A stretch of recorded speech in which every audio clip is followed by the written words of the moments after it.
Ito na naman po ang inyong lolang makulit. Galing po tayo sa palengke. Nakabili po tayo ng ubas.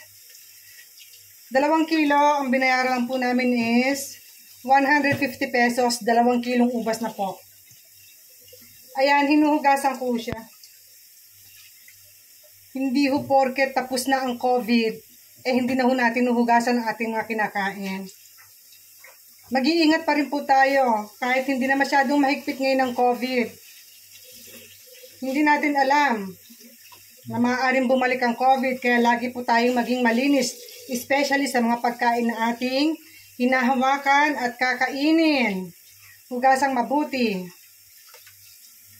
Wala namang masama kung hugasan mo mabuti.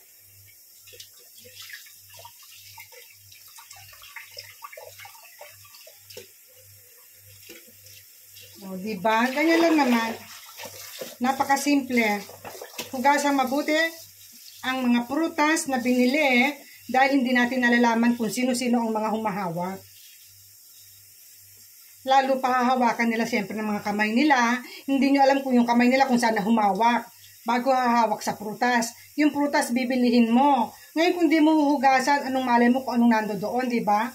Kaya maging aware ka. Bawat prutas or gulay na bibilihin mo, hugasan mong mabuti. Okay? Kahit hindi na masyadong mahigpit ang COVID, maging malinis pa rin po tayo. Para lalo na nating maiwasan ang COVID. Hugasang mabuti. O, ayan o.